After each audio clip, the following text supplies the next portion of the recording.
matondo ezongisama na mokolo toyembika kate qu'il en soit comme si nous avions déjà parlé avec le Seigneur. ezala lokola tosi tosololi na nkolo. Compositeur, je le crois certainement, molango nzembo l'a exprimé comme s'il parlait avec Dieu. alobelango lokola azali kosolola na nzambe. Que nous chantions ou que nous prions, nous devrions le faire étant conscients que nous parlons avec lui. toyebi ete tozosolola na ye. Dieu me soutient. nalingi nzambe asunga ngai. C'est une partie du cantique. ezali eteni na Ça ne loyembo. doit pas simplement être dit ou chanté comme ça, mais je crois que cela doit jaillir. esengeli kaka te eloba mabongo me yango esengeli euta na kati ya mitema na biso À Dieu. etalisama na nzambe. Nous savons que nous sommes misérables, comme nous l'avons chanté. toyebi ke toza bato na mawa ndenge touti Nous ne pouvons koyemba. parfois pas nous aider nous-mêmes. tokoki kosunga na biso Il te est prêt à aider les siens. kasi ye abelemi mpona kosunga baoyo ya ye Avec sincérité, na bosolo nyonso. et à eux, il accorde une grâce particulière. ye azopesa bango Nous sommes reconnaissants ngolo mpenza ya bokeseni. d'être ici ce soir. yango nde toza na esengo na kozalaka awa lelo na pokwa La louange mpona kosanzola et ye l'adoration. mpona kogumbamela ye. Comme je l'ai déjà dit, ndenge nasili je crois koloba que nous avons déjà parlé avec lui. tosili koloba na nzambe. Si nous avons tous prononcé ces paroles avec sérieux, tolobi biso banso maloba oyo na nous avons bonkonde nyonso. parlé dans le vent. tolobi na mopepe te. Nous sommes réunis ici devant lui. tosangani awa liboso na ye. Nous sommes tous venus conscients biso que nous banso voulons parler avec lui. toye tosukisami ete esengeli toloba na ye. Oui, et il veut nous parler, bien-aimés. nzambe solo alingi koloba na biso balingami. Avant que nous ne prions ensemble, liboso ete tosambela elongo lire de l'évangile de Luc. nalingi kotanga sango malamu ya luka. Luc chapitre 10, luka verset 10. Luc 10, verset 17. Luc 10, verset 17. Alors, plein de joie et dit, zomi na sambo même baye les esprits mauvais na esengo nous balobi obéissent en kolo vertu de ton atako nom. milimo mabe etosi Jean biso répondit, verset na 18, kombo na yo ya yanoli bango. vu Satan tomber du namoni ciel satana comme un éclair. kokweya na lola lokola Vous mokalikali. savez, boyebi verset 19.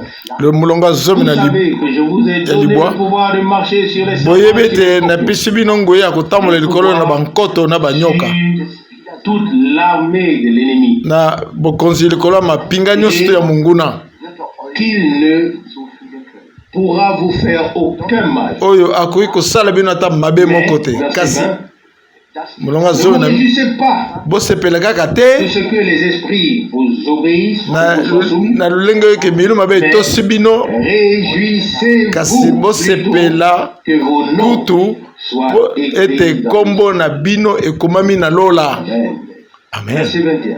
mulongo zomi na tuki mibale Au na même moko moment, Jésus tressaillit de joie na par l'Esprit ngonga Saint wana en disant, yesu apunje na esengo alobi tata na biso ya je te likolo remercie Père, nazongisi lo Seigneur matondo du ciel et de la terre, kolo na lola mpe na ce que mabele tu as caché na ces choses ntina ete obombi makambo oyo na bato ya aux intelligents mayele et que tu les as révélés aux enfants. bongo olakisi yango epai ya bana mike. iyo tata nakumisi yo na ndenge olingaki yango Verset bongo. 22.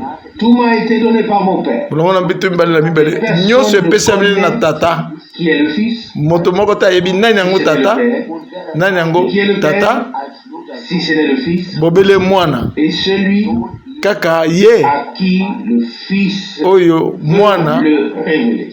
alingi ete alakisa ye.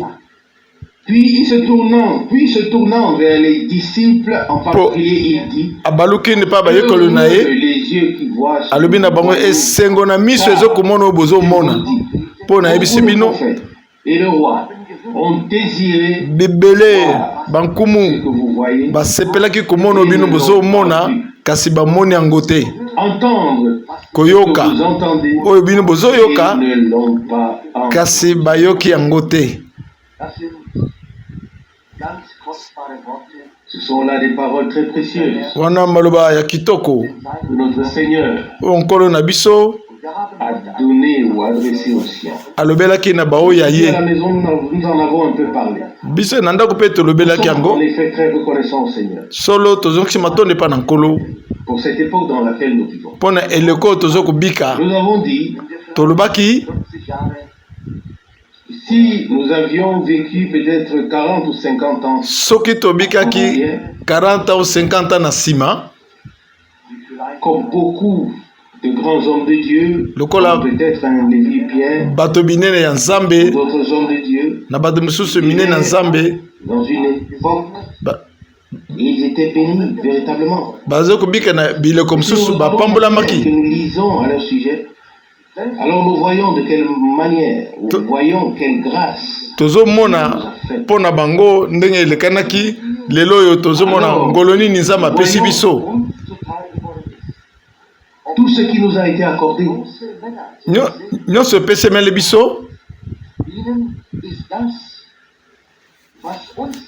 bien qu'ils étaient de grands hommes, atako bango bazalaki bato minene oyo bazalaki ce qui nous a été accordé oyo n'a bapesi pas été accordé. oyo bapesi biso bapesaki bango yango te. Si nous pouvons le dire ainsi. Tokoki koloba bango bongo Dans la connaissance, kati na boyebi na c'est maso quelque chose de merveilleux. nzambe asali biso eloko ya kitoko. C'est aussi le cas. C'était aussi le cas en ces jours-là. Ezalaki mpe bongo na mokolo yango Entendu du Seigneur, awa bayoki na nkolo oyo ya quelque motuya chose de puissant. oyo ya nguya Il dit au verset 24. na molongo ya tuku mibale na mine. Luc chapitre 10, verset 24. Luc chapitre 10 verset 24.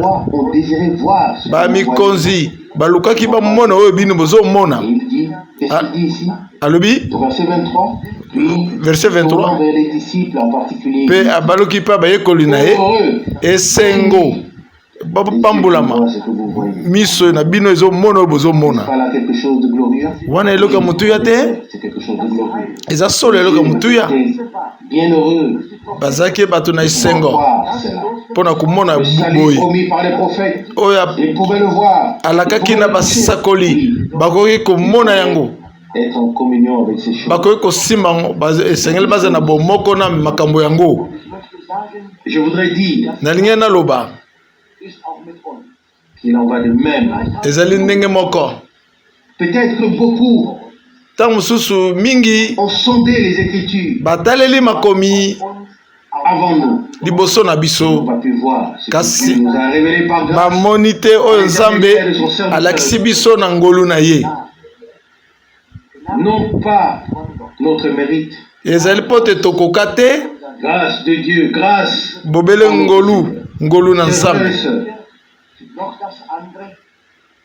Puis nous voyons alors mpe tozomona aussi autre chose. eleka En mosusu ces jours-là, na mokolo yango il y avait suffisamment de personnes bato qui écoutaient. bato bazalaki baza Mais cela ne koyoka leur a pas été révélé. kasi efungwamelaki Ils bango ont te, écouté, bayokaki entendu parler, bayoki koyoka koloba, ils l'ont vu. bamoni Ces ye choses ne leur a pas été révélées. kasi eloko moko oyo efungwameli bango te C'est aussi.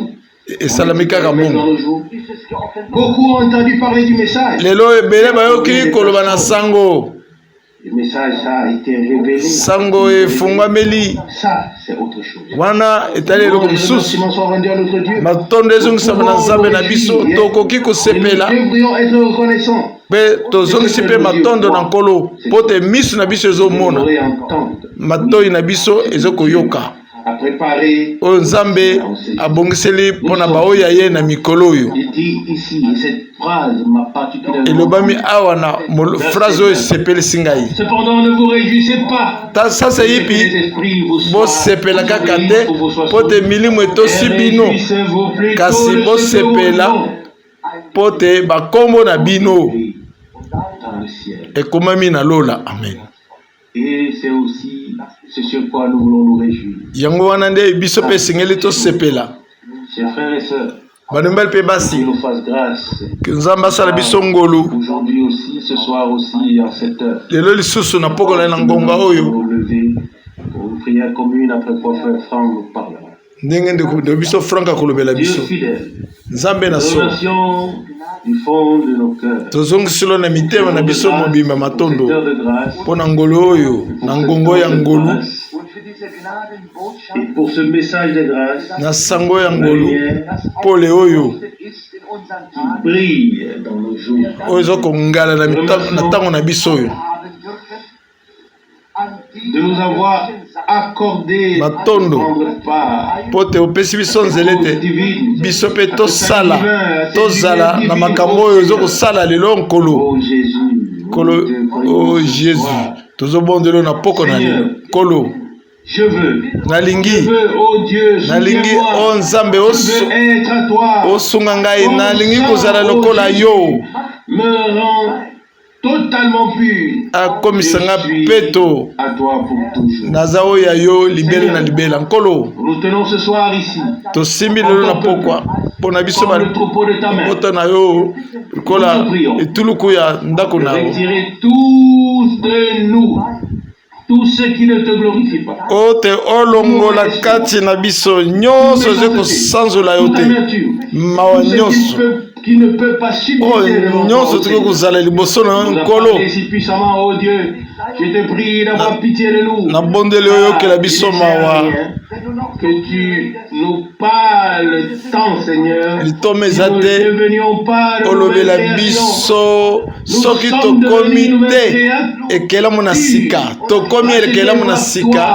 par ton sang,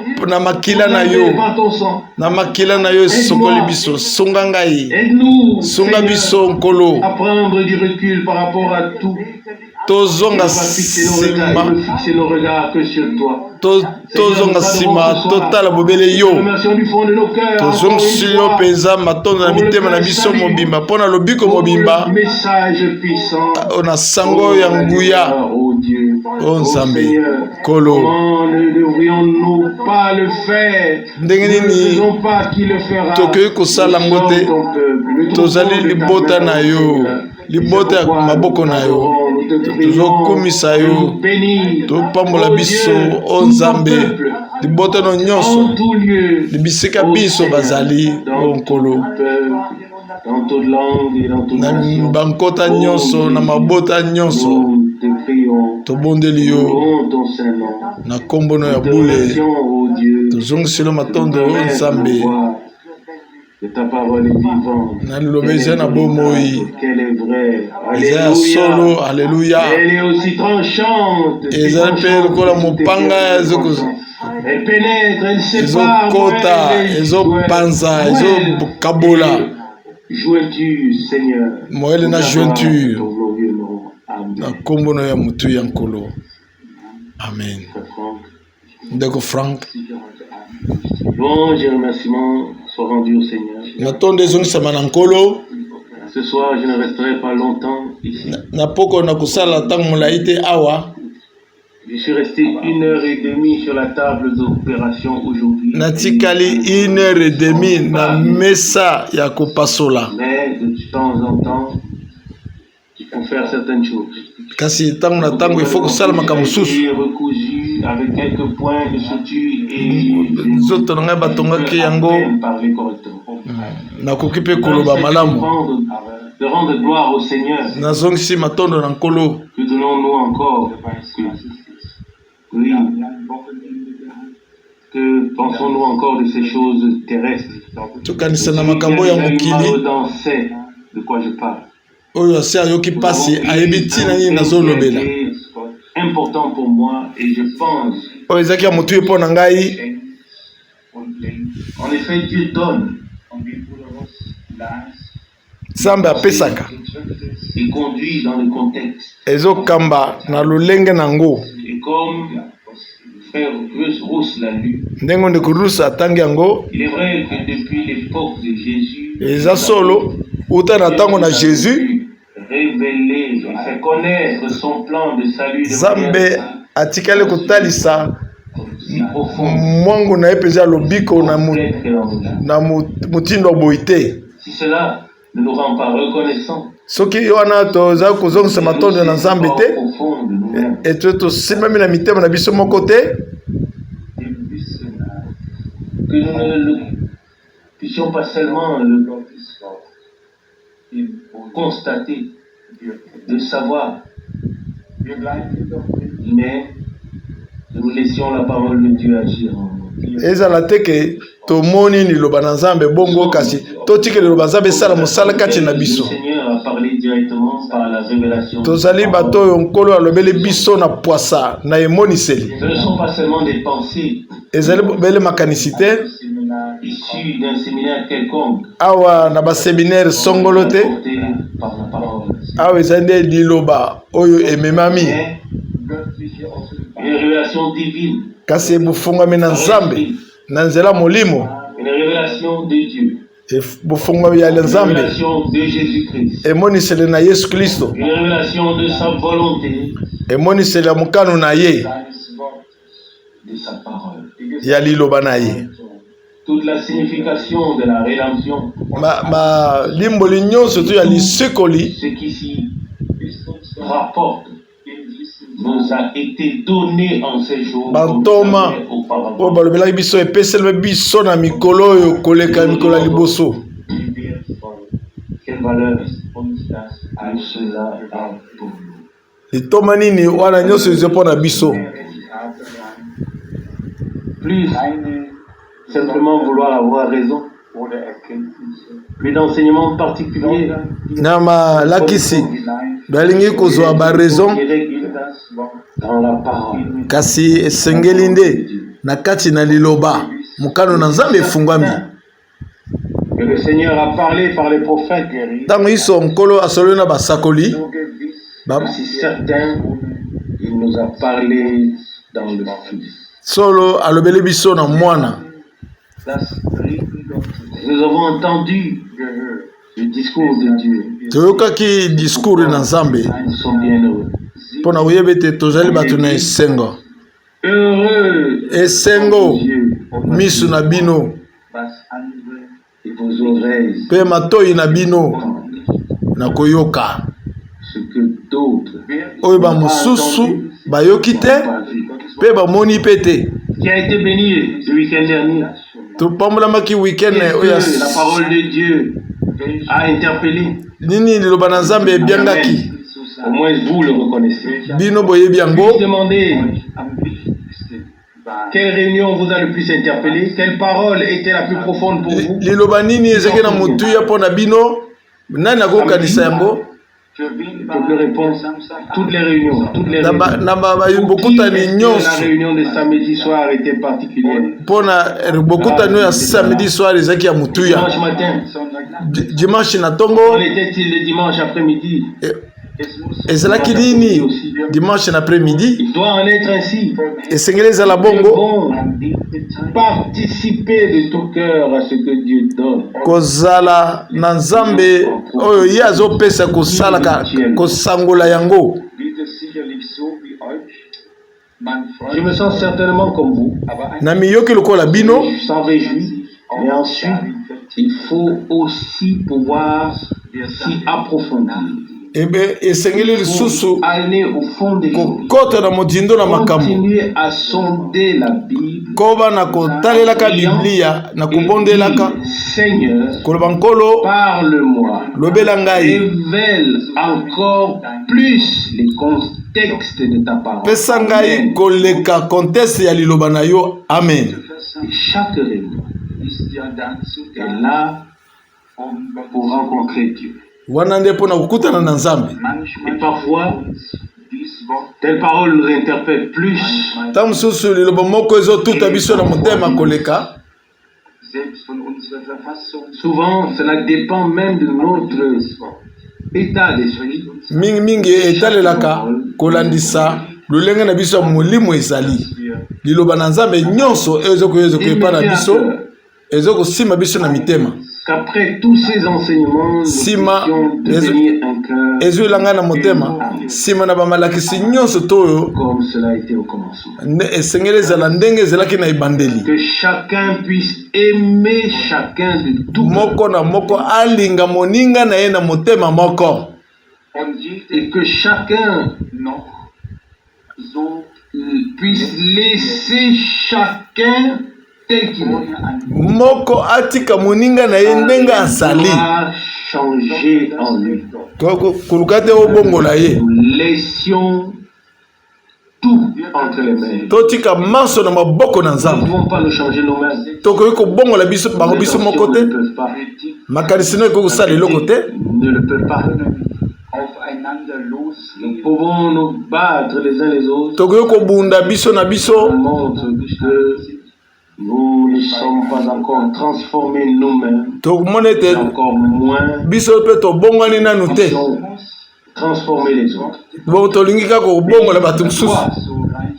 Y avoir dans cette parole de Dieu Esengeli kati ya lilobo na Nzambe que nous avons entendu si abondamment. oyo toyoki awa ko Il doit y ebele. avoir suffisamment de puissance de Dieu pour que chaque promesse Esengeli nguya na Nzambe ezala po telelaka nyonso to na Nzambe se traduise en vie. en âme. emonisama na bomoi na biso na misala na biso. Ce n'est absolument pas le moindre doute.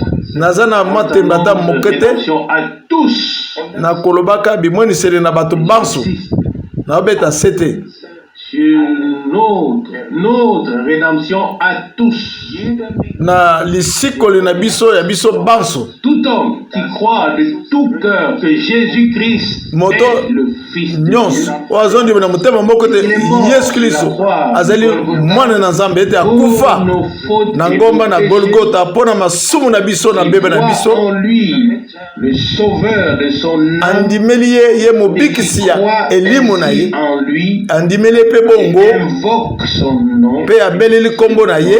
sera sauvé. Se moto oyo akobikisama. Telle est la promesse Wana nde de la elaka parole de Dieu. ya liloba na Nzambe. Mais ça va plus loin. Ezokende mosika Pas seulement être sauvé, kobikisama kaka pas te seulement devenir croyant, kokoma kaka mondimi te mais kasi placé dans la condition divine, otiama na lolenge na bonzambe dans la position de fils et de filles de na Dieu. esika ya mwana mwasi mwana na Nzambe Agir en nous et po te nguya na Nzambe ko kosala mosala kati na biso. si nous prenons tous à cœur Soki la parole tozongo qui a été lue, biso banso na motema alors tozona bite lilobo on va etangamaki aussi nous arrêter un peu. esengeli biso pe totelema nanu moke. Loin de moi la pensée d'ouvrir Pesanga likanisi ya la kofongola porte à l'incrédulité.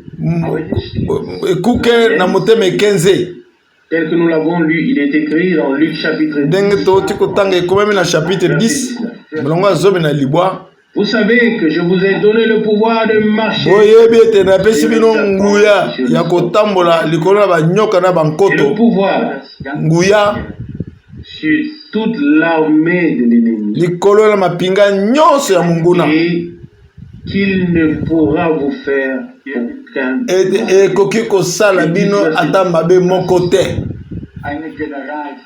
Il s'agit là Awa etali d'une procuration ou d'une autorité générale.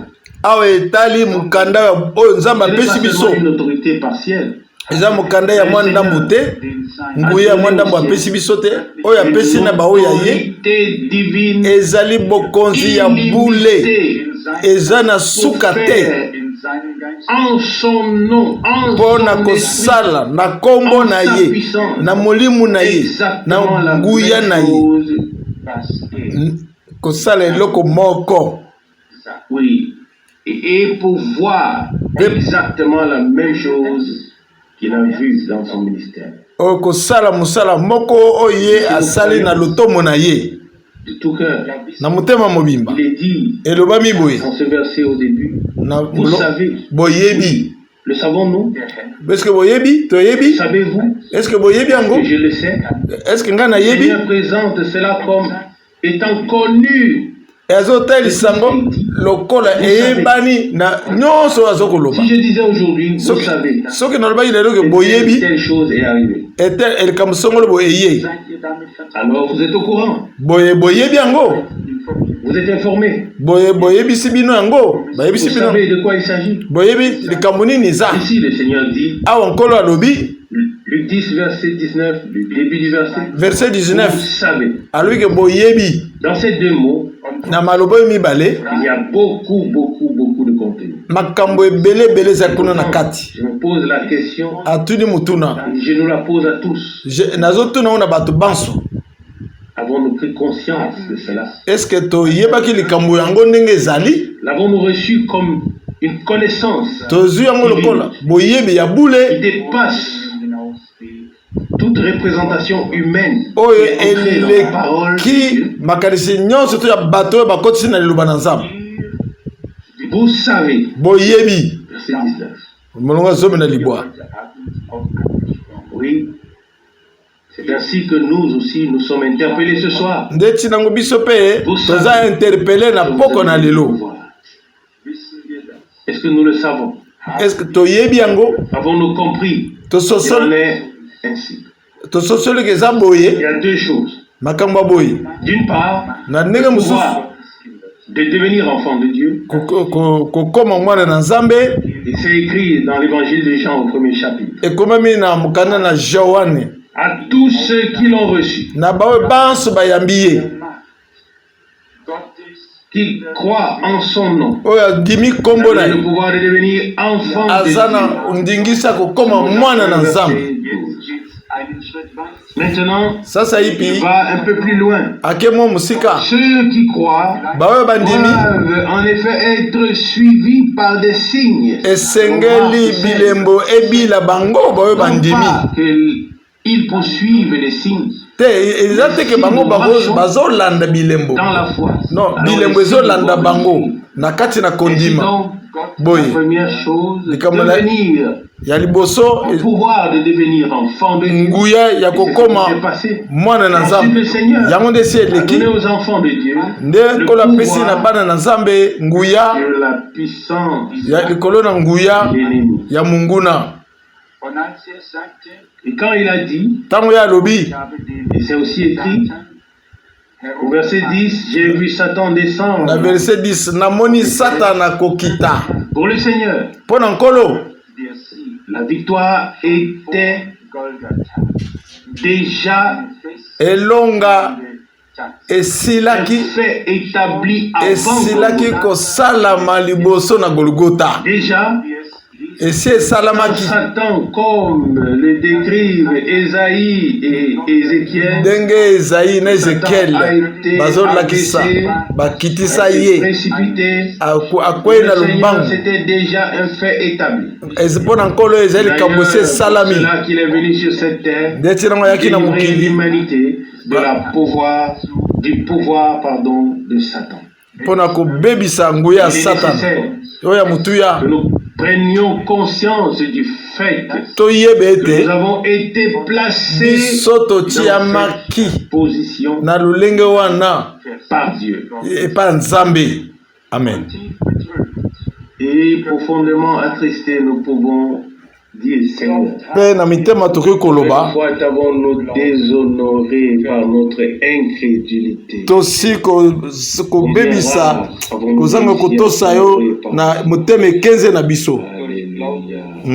Alléluia. Et je pense que là aussi, une prière commune aura sa place. Comme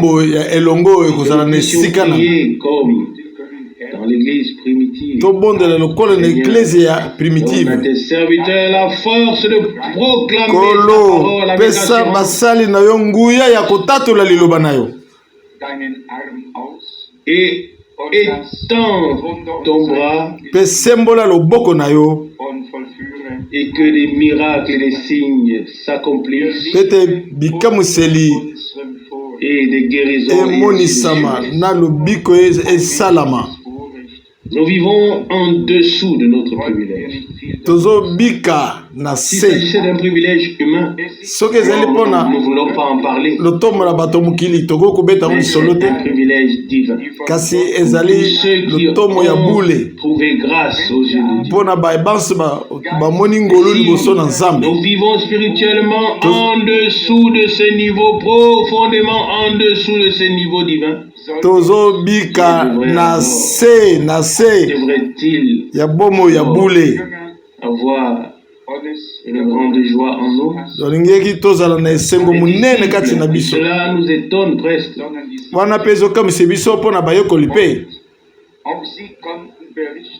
Ce n'étaient pas les 12, mais les 70. Et eux aussi pouvaient rapporter que tout leur était soumis. Le Seigneur lui-même dit, j'ai vu Satan tomber du ciel comme un éclair. Il était déjà en bas. Satan était déjà précipité. Le Seigneur n'a pas seulement vu tombant, il était déjà en bas. Alors pour nous, cela signifie qu'il est vaincu. L'ennemi est vaincu. Il ne sera pas vaincu. Il est déjà vaincu. Mais ne vous réjouissez pas de ce que... Et nous y revenons.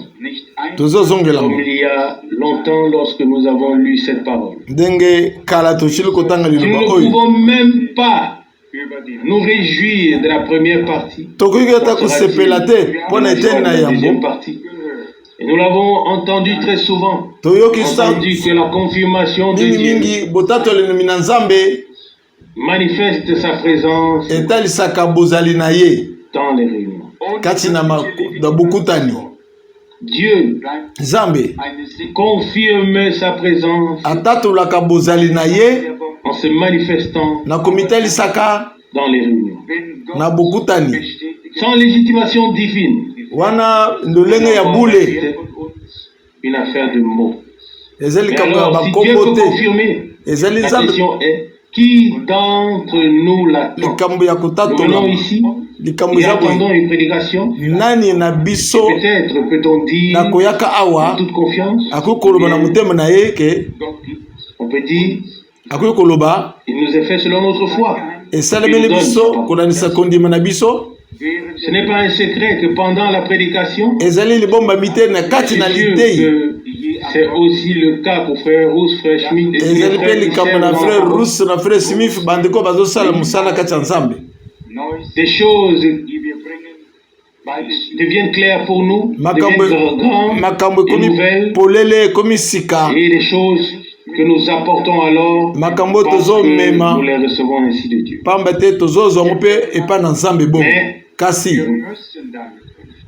ne pouvons-nous pas aller un peu plus loin dans nos attentes? Nous devons écouter. Nous devons nous y attendre. Il faut que cela devienne une partie intégrante des services divins. Le Seigneur vient à ce qui lui revient de droit dans sa parole, dans ses actions,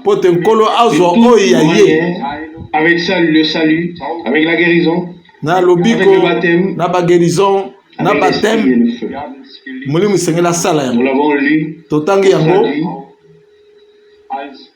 Lorsque frère Branham est venu vers cette femme éteraille, il lui a simplement dit, tout ce que tu veux, exprime-le et cela te sera donné. Et voilà sa sœur malade est assise dans un fauteuil roulant. Comme on en trouve très souvent au Mexique.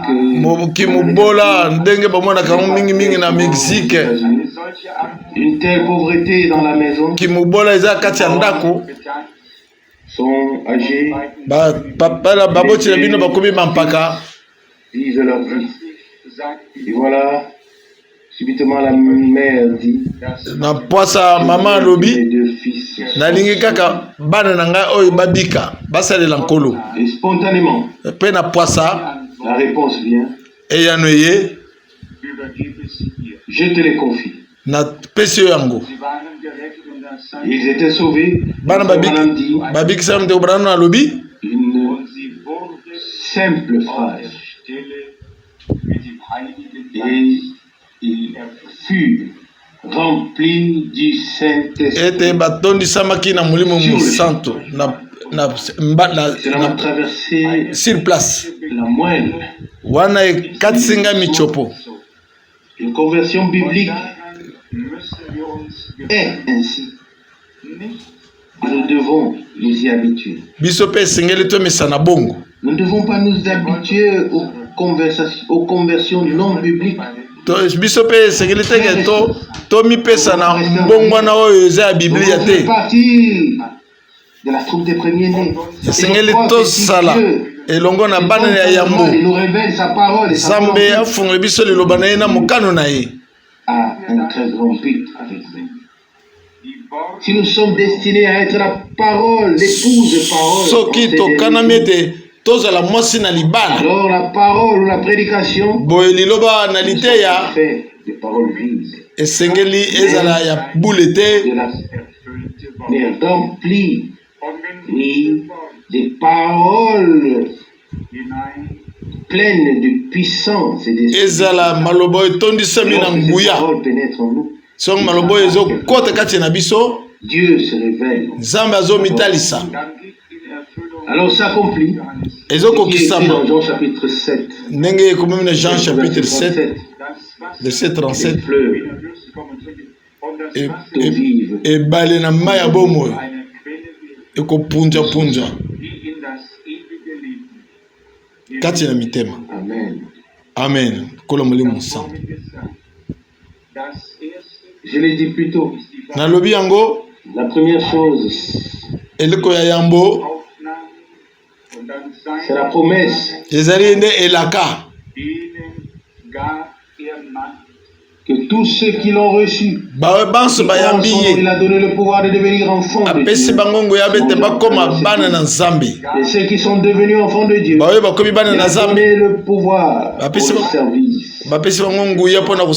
Pouvoir associé à la foi, une autorité divine, fondée sur la parole, initiée par l'esprit, rendu vivant, nous n'avons plus qu'à attendre que le Seigneur donne pour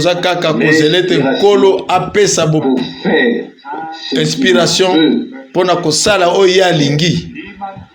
Que personne ne pense qu'une personne à la foi alors commencer à aller venir comme elle veut. Qui est-ce? Je crois que c'est Pierre qui a parlé à cet homme et quand il l'a regardé, il a reconnu qu'il avait la foi, il lui dit Jésus te guérit. Amen. Amen. Il ne l'a pas touché. L'inspiration divine. Inspiration divine. Chaque fois. Et c'est ce que j'ai expérimenté quelquefois. Quand cette inspiration divine est venue, alors on est au-dessus de tout doute. Amen. À partir, il n'y a pas de mots vraiment pour exprimer cela. Où la parole de Dieu provoque en nous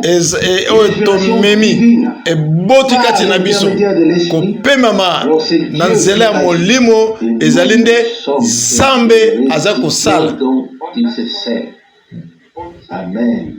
Et cela devrait être notre prière. Nous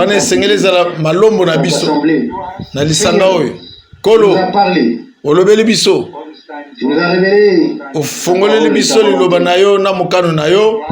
Tu nous as donné le pouvoir de devenir enfants de Dieu.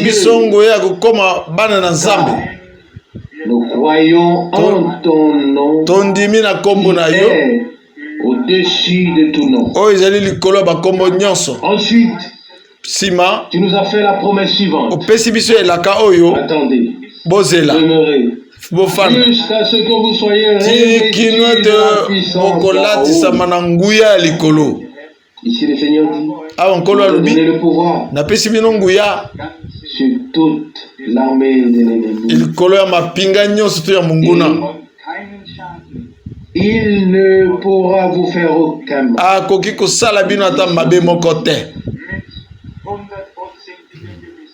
Nous pouvons dire tokoki koloba avec 100% de certitude na 100% ya kusukisama na mutema que même si Dieu atako nous livre à l'ennemi Zamba kabibiso na munguna il ne pourra pas faire de mal à notre âme. Akoki kosala biso mabete na mitema na biso. Sera encore plus elimu na biso ancré ekozala peze sukisami na nzambe ya bomoi. Amen. Encore en mémoire l'histoire de la vie de Frère Branham. Tango toko tanga bomoi ya ndeko Branham. Dans quel désespoir cet homme. Beaucoup désespoir nini muto ya koe kumikuta azalaki na tango wana. Il avait reçu ayambi une balle dans les deux jambes. Azu balle na bakoloni balé. Oui, combien d'heures? Je crois 12 heures sans doute à l'hôpital. Afin de 12 heures na hôpital. Mutu moko te ayebaki. Il allait vivre ou non. Mutu moko ayeko songa ete. Il a eu son expérience. Asali libiki na Il est ye. descendu en enfer. Akiti na lifelo. Dans la gloire. Justement pendant le temps de cette terrible épreuve. Na tango oyo ya komeka mo ya somo. Sima. Oui, d'une telle expérience. Libiki ya boye. Oui, d'autres peuvent en avoir le témoignage. Bakozala pe na tatoli na bango kasi baminyokoli bampasi nyonso kolelalela nyonso wana valait la peine. ezalaki na mutuya. Mais cela a dû être encore pire. Wana ezali kutu mabe koleka. Il a chargé, il a mis sur sa tempe et a appuyé azui munduki na ye asimbi na gachette ya munduki. Satan a tout essayé, amekaki nyonso, essayé tout ce qui était possible. akokaki kosala oyo nyonso ezalaki possible. Ntango azwi revolver abwaki yango na appuyé encore une fois sur la gâchette. abwaki yango, Le coup, le feu est sorti tout seul. moto ebimi yango moko. Il ne lui restait plus qu'à tomber sur sa face et dire, etikelaki ata kweya me voici. na elongi na ye koloba ete nkolo otala ngai. Je préférerais que personne ne sache quelle difficulté doivent les personnes que Dieu a appelées. nasengeli koyeba ete difficulté nini bato nzambe abengi oyo bazwa ese oyo esengeli bango baleka. Je pouvais le cacher moi aussi. Soki ngai nakoki kobomba yango ngai pe Que ce soit sur mon visage, eta na elongi na dans ma ngai, démarche ou d'une autre manière. ata na elongi na ngai, ata na tamboli na ngai, Je n'y arrive pas. nazoko kobomba Je te. réussis toujours une chose. Kasi nazwaki kaka eloko Faire traverser les épreuves les plus difficiles à na cause de sa nsima parole. na koleka minyokoli munene na batina liloba na ye. Il veut nous rendre capables. Kasi azokomisa biso D'un compositeur de cantique. na makoki À travers toutes ces angoisses et toutes na ces ba détresses. ndenge loyembo toyembi na bapasi oyo na minyokoli oyo na kasi na ngonga na nzikolo Ceux qui ne croyaient pas en lui oyo andimaki na ye te glorieusement et dans la joie. na esengo. Et ceux qui le suivaient étaient remplis de tristesse. Baoyo balandi ye bazaki na esengo oyo wana mosusu balandi te bazaki bango na esengo. Baoyo bazolanda ye bazaki na mawa. Bien-aimés, Balingami ce soir, Dieu veut nous faire savoir. nzambe alingi kotalisa biso Je vous ai fait sortir. nabimisi Je bino vous ai racheté. nasikoli Je bino vous ai donné le pouvoir de devenir enfant de Dieu. napesi bino nguya ya kokoma bana na nzambe Que vous avez cru en moi. mpo te bondimaki na nkombo na ngai. Et il veut aussi nous faire savoir alingi mpe kotalisa biso quand vous êtes devenu mon peuple. ntango bokomi libota na ngai bana na Je vous ai ngai donné napesi bino le pouvoir nguya sur toute puissance de Satan. likolo banguya Et il nyonso ne to ya pourra Satan. vous nuire d'aucune E manière. akoki konyokola akoki kosala bino mabe Notre te. âme est Amen. rachetée. Elimu na biso esikolami monguna Ne peut plus la toucher. akoki kosimba yango te. Et notre prière Lilombo na biso devrait être elingi ezala kolo descendre kita avec sa présence. na bozali na yo. Mais il est nécessaire que nous puissions nous y attendre. Eza na motu ete tomizelisa Dieu ne pourra jamais faire plus que ce que nous attendons de lui. Nzambe akoko sala koleka te oyo biso tozozela na ye. Et quel est aujourd'hui mon attente devant le Seigneur? Wana nde bozeli na ngai liboso na Nkolo. Qu'il nous bénisse. Apambola biso. Et qu'il place aussi cette parole atia pe liloba oyo au fond de nous. Na katikati na mitema na biso. Que chacun du premier au dernier puisse dire moko pe ebandele pe ya suka ko koloba Nkolo nandimi. Que tu m'as donné le pouvoir de devenir enfant de Amen. Dieu. Seigneur, Kolo. Maintenant que je suis devenu, Awa nasili ko koma mwana na Nzambe. Devenu par grâce. Nasili na komi mwana na Nzambe na ngolu. Naza na posa sur kolanda les forces de l'ennemi. Sur les puissances de l'ennemi. Et c'est justement là que cela nous manque. Que cela me manque. Wana ezozanga ngai pona kolonga munguna. Le premier moyen d'arriver ou d'atteindre ce but, liboso ya kokoma kuatendre bitu wana kolo toza awa moto moko te na biso azomiyoka makasi kasi yo Nzambe na nguya yo nde obiangi mokili ozali ndenge moko lelo pe lisusu boye. C'est ainsi que nous voulons venir devant sa face. Ndenge boye toyengeli koya liboso na yo. Des sujets de prière que nous voulons également présenter. Tozana ba sujet à prière toyengeli kotalisa yo. Kasi tobondela. La prière servira à ce que Dieu puisse lolombo ekosala ete Nzambe akosimba biso mobimba na biso. Et ensuite nous lui parlons. Na diteye pe sima tolobeli ye. Bénisse tous. Kolo apambola biso Nzambe apambola biso banso amen. Nous te remercions tozongishelo matondo ensemble ce soir elongo na poko na lelo pour ta parole irrévocable pona liloba na yo kokubebisama te éternellement valable oya solo seko na seko que tu as prononcé oyo otatoli et que tu as laissé pour toujours. Bien-aimé Seigneur, Kolo molingami, nous avons vécu en dessous de notre privilège. tobiki na se na makoki na biso makambo ya kobongisa meza wana Nzambe asembo sala biso ete tobika ete tozwi makoki ya kokoma bana na Nzambe. L'autorité en tant qu'enfant de Dieu. Bokonzi lokola mwana na Nzambe. Affronter l'ennemi en ton nom. Pona kokutana na munguna na kombo na yo. Ta victoire. Elonga na yo. Oh, nous t'adorons Seigneur. Tokumis tozo gumba melonkolo poete. Pensez ce que tu as dit et c'est encore vrai aujourd'hui. Alléluia. Oyo lobi ezali solo pe leloyo. Alléluia. Et saint nom. Kombo ya bule. Tu as des hommes Ozana batu qui te font confiance. Oba pesi motema na bango epa na yo. Parce que tu leur as parlé. Oh bazolo belo pamba te yo lobeli bango. Amen. Oh Dieu. Oh Nzambe. Enlève l'opprobre de nous. Longola bo mutu na biso. En ton nom, couronne-nous de grâce et de miséricorde. Que chaque promesse trouve son accomplissement. Au nom de Jésus. Tosengi obongo na kombo na Yesu Kristo. Amen. Amen.